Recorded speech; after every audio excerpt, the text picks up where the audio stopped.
Welcome back, folks. This is price action model number 11, 30 pips intraday trade model, day trading model trade plan. That's a bit of a tongue twister almost, wasn't it?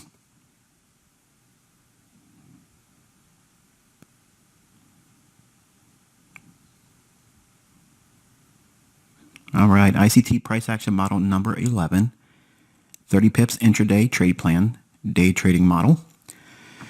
Now, before we get into it, model number 11 and model number 12 are considered, by my definition, as a bread and butter type model. So they're setups that are going to happen most frequently, and as a result of that, they have a higher strike rate, or they should have a higher strike rate, but they should not be your go-to initially. Okay. The reason why I say that is because it requires you to know the most about the content and how you engage with price before you start working with lower R multiple setups. I don't require 3 to 5 to 10, 20 different R model return for one risk. These models, 11 and 12, tend to be lower in their return relative to the initial risk. Now, that's not meant to discourage you. It's just meant that you don't try to get rich with these types of setups. Just because there's a plethora of them forming doesn't mean go in there, go hog wild on every single setup and over leverage every single one of them. So with that, let's get into it. Like every model before, there's 5 stages to the trade plan development: preparation, opportunity discovery, trade planning, trade execution, and finally, trade management. Okay, preparation. We're going to note all medium and high impact events for the markets that you're going to be following. Study the events of the week to come and consider how the current market structure and calendar events may suggest a specific weekly profile for that week's range. We're going to be determining the IPTA data range for the last 20. Now, it's very specific with model 11 here. The last 20 trading days is all that's required. We do not count Sundays. We're going to be noting the highest high and the lowest low in the past 20 trading days. This is your current dealing range. Inside this dealing range, we will look for the next draw on liquidity. Where is price likely to trade to next? Below which old low? Above which old high? We look for a PD array in the direction of the weekly range bias. We target external range liquidity for this model. We anticipate price to move to an optimal trade entry that would support our weekly bias on the day and news release found on the economic calendar for the current or next trading week. This volatility injection is what we will wait for. This will be a run based on a low resistance liquidity run condition. Opportunity discovery. We're going to be looking for 30 pip ranges. Now, what do I mean by that? We're going to be looking for the probability of delivering a expansion that would cover over 30 pips, allowing us an entry to exit with a favorable 30 pip range. And we're going to be looking for that on a 60-minute chart. That would enable a run to buy-side liquidity when bullish institutional order flow is present, or target the sell-side liquidity when bearish institutional order flow is present. Trade planning. When the market is poised to decline, we want to look for a convergence of both manipulation and price opposite to our trade bias at a time the economic calendar suggests a volatility injection would likely unfold. We will short 60-minute premium optimal trade entry setups. When the market is poised to rally, we want to look for a convergence of both manipulation and price opposite to our trade bias at a time the economic calendar suggests a volatility injection will likely unfold. We will buy 60-minute discount optimal trade entry setups. Trade executions. When we are bearish, we will anticipate a 15 or 5-minute premium optimal trade entry to form on a 60-minute retracement higher during London Open and or New York Open kill zones. Now, what am I saying here? Using the 60-minute chart as the basis, but narrowing down our focus to a 15 or 5-minute that's where the optimal trade entry that we're going to be hunting, the entry will be there. But based on a 60-minute price swing higher, that sets up that optimal trade entry, that would be a bearish entry, but located on a 15 or 5-minute chart. When we are bullish, we will anticipate a 15 or 5-minute discount optimal trade entry to form on a 60-minute retracement lower during London Open and or New York Open kill zones. Short trade management. When we are entering a short, we will place a sell limit order. We will execute with our demo account. We will use the 62% retracement fib minus 5 pips as our entry price when using the sell limit order. Long trade management. When we are entering a long, we will place a buy limit order. We will execute with our demo account. We will use the 62% retracement level on the fib plus 5 pips as our entry price when using the buy limit order. Short trade management. When we are entering a short, we will place a sell limit order to take 30 pips as our objective on a single position. If you capture a 30 pip objective, close the order via a buy limit order and wait for another opportunity. Long trade management. When we are entering a long, we will place a buy limit order to take 30 pips as our objective on a single position. If you capture a 30 pip objective, close the order via sell limit order and wait for another opportunity. Stop loss management. Stop loss opens with a 20 pip risk. When we are in profit 15 pips of our expected 30 pip objective, stop loss can be reduced by 5 pips. When we are in profit 20 pips of our expected 30 pip objective, stop loss can be reduced to break even. Money management. Position size calculation formula. Position size equals account equity times R% divided by stop loss in pips. Position size is the amount of leverage your trades or trades assume. Account equity is the total amount in your trading account. R% is the percent of risk you're willing to take on per trade.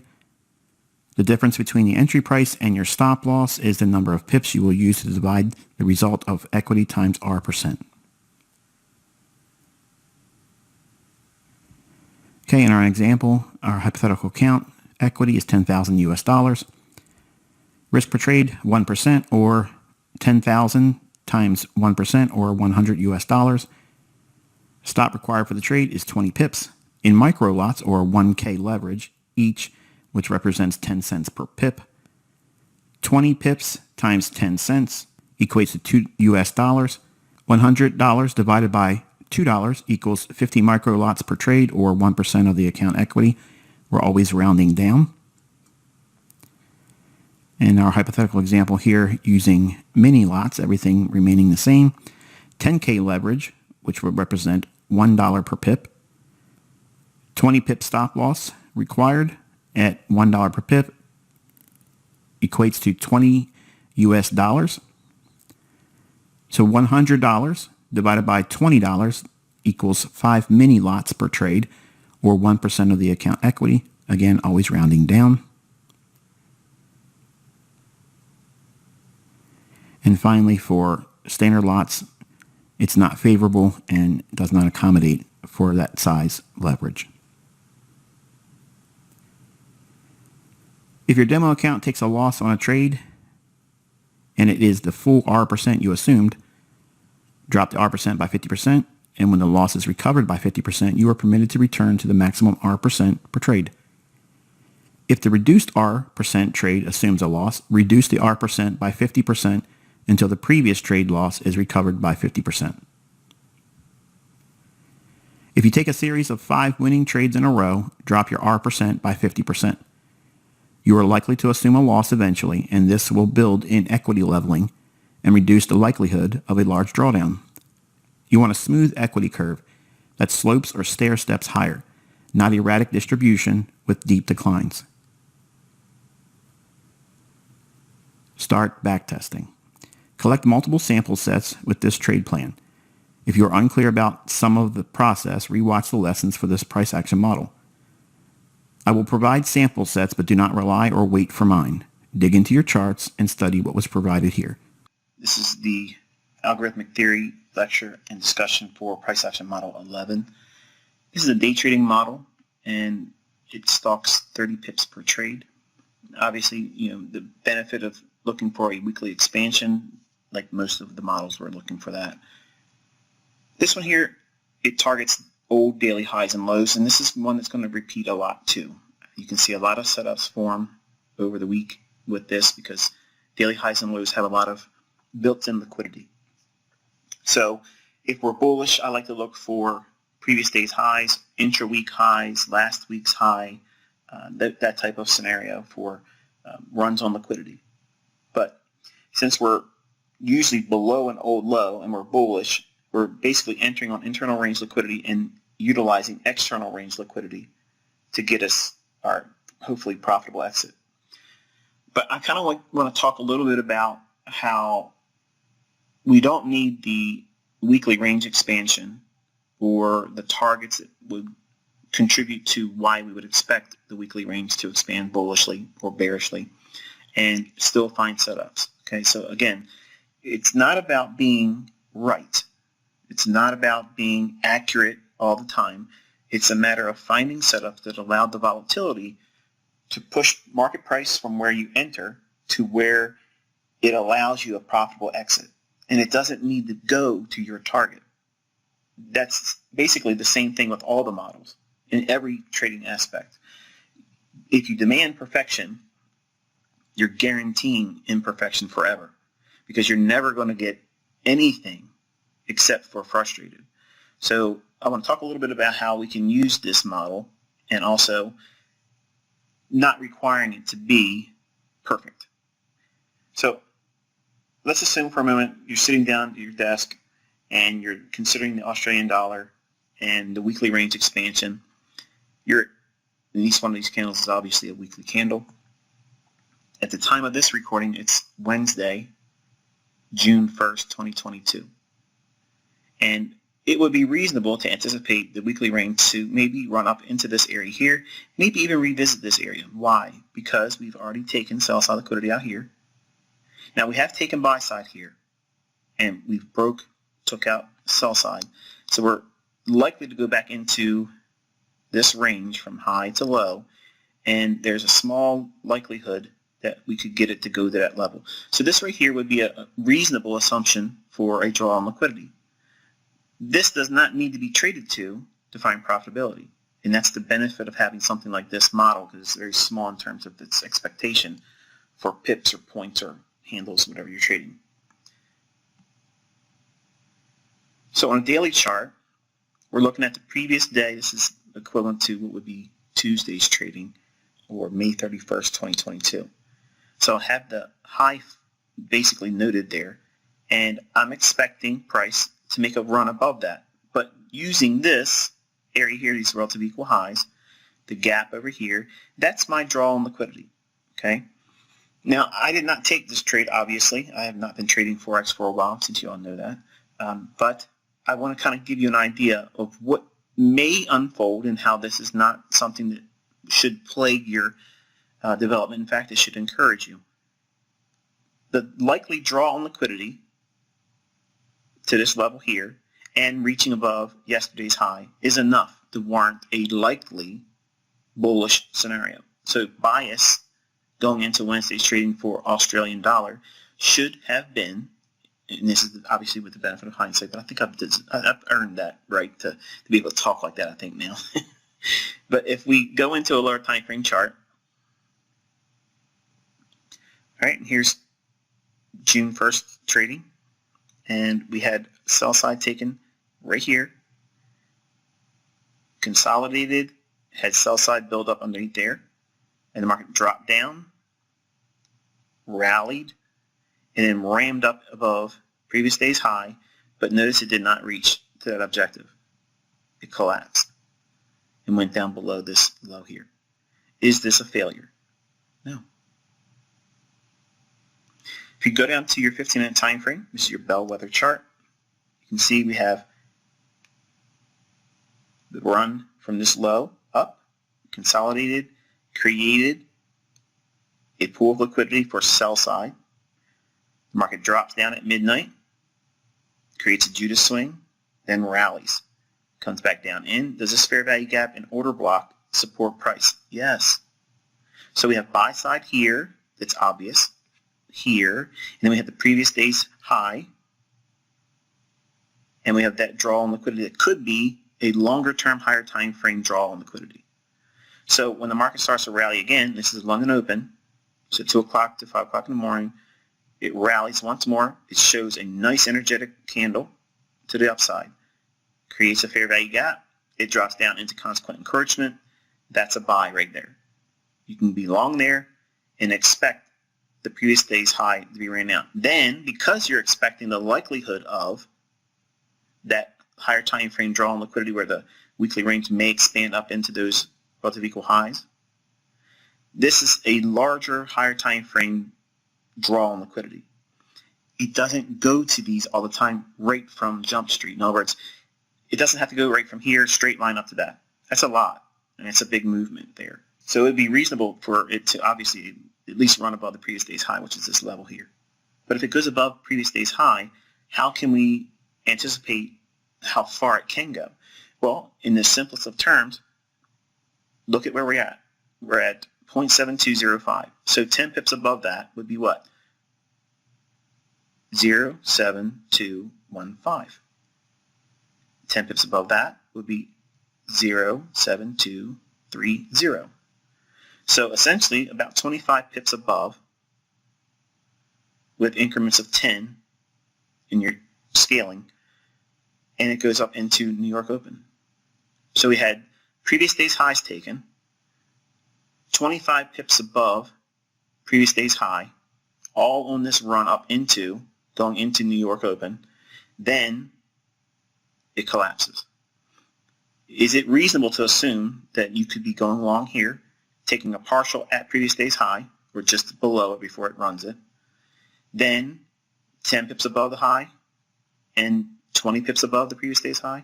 If you're not taking partials at any of these, you're doing yourself a disservice. You haven't applied the things that you've been trained to do in this mentorship. So it wouldn't make a difference if it came back on you like this and stopped you out at your original entry, because you've paid the trader here, here, and here. And it's been a straight shot from London Open and overnight at midnight. So we're in a new session. So it's likely to do what? Move to a discount. So we could see it come back down to the old high, maybe sweep below it, but this here shows an aggressive move lower. So does that mean go in and start hunting this objective here again? Not yet. But you can find profitability with this model, small little movements, and buying around in here at the London Open, that's 10, 20, 30, 40, 50 plus pips in Australian dollar using this model, using previous day's high, weekly range expansions. Doesn't even need to go to the target that you would expect to see it trade to. Again, that's what I was referring to all the time. We do not try to predict the closing price of the weekly range. All we need is the direction where it can make a move one way or the other. We're deciding, okay? That's all it is. We're not predicting the absolute end of a weekly candle being higher or lower. We're anticipating and looking for evidence to support one side over the other. You're going to get it wrong. I get it wrong. But you can find setups and be technically incorrect, but fundamentally profitable. What matters more to you? If you're the young guy in here, you want to be right and rich. And I'm telling you, it's better just to be rich. Because being right all the time, it's not realistic. You can't be right all the time. I'm not right all the time. So if you can find setups that offer the movement you're looking for, and you can take out 30 to 50 pips, then you take them. And if it reverses on you after you've taken profits, who cares? Next trade, next setup. So this is one of those models that are very easy. You can be streamlined, systematically taken multiple times, throughout the week. There's, again, a plethora of setups with this one. You can use the intra-week highs. You don't necessarily have to have just yesterday's high. You can use the highest high of the week or the lowest low of the week and anticipate a run if you're expecting the weekly range to expand in a specific direction. That weekly range expansion is like a filter. Okay, there are times where I'll take trades like this, and I may have started the week with an expectation that the weekly range may go higher, okay, and expand higher. But I'll take shorts in that. What do I do in that instance? I don't risk as much because it's going against my underlying bias. But because I'm flexible and I can work with intraday volatility, I don't need it to be only one side. And over time, you'll graduate into that understanding and prowess as well, but don't force it. Get good at picking one direction, operating in that one alone, profiting, and then moving to the sideline and conditioning yourself for that. Because if you do that over time, it'll give you longevity, it'll give you peace of mind.